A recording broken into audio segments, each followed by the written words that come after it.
ఇట్లా గుద్దుకోవాలి బర్రె పడుతుంది లంచకొల్లకి అవసరం అంతే. మన సంసారం మందికి పట్టింపండ్రు.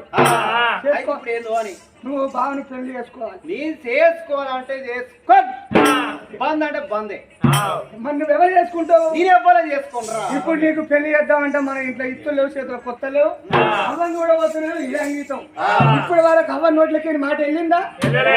మన అయ్యా నోట్లే మాట వెళ్ళిందా? ఇక అన్నావు అవ్వ ఇలా అన్నావు, నా బతుకు ఇది అన్నావు. నిన్ను కూడా మరి అప్పుడే దున్నపోలికి ఇచ్చేయి నీ చెల్లెను.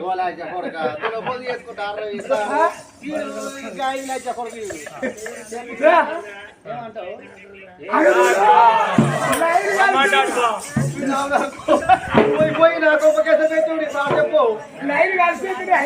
నువ్వు ఇట్లా చూస్తావు అనుకున్నావు, నీకు ఇట్లా చేస్తావు నేను అనుకోలే. అయ్యో బర్రకడ సోపతి పోగలవు.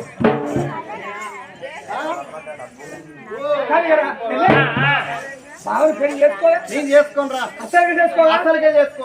ఇంకా ఉండరు మీరే. నేను ఎందుకు బతకాలవా చెప్పు. చెల్లెకు పెళ్లి చేయకపోతే అన్న ఏమన్నా వీడు ఎట్లా అన్నాని అందరు నన్ను అంటారు. వీళ్ళకి పోతే బతకద్దు.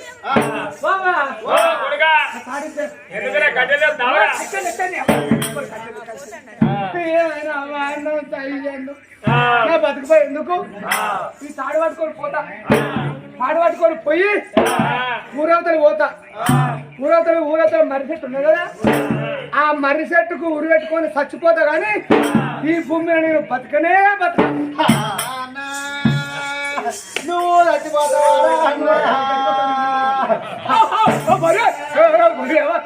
గుర్రపట్టు పోతే నేను ఎవరు రాగి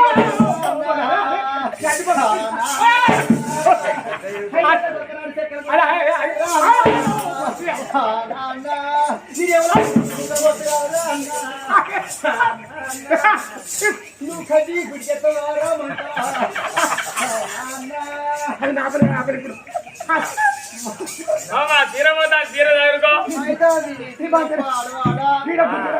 లోపల మందవలంగా ఏమన్నది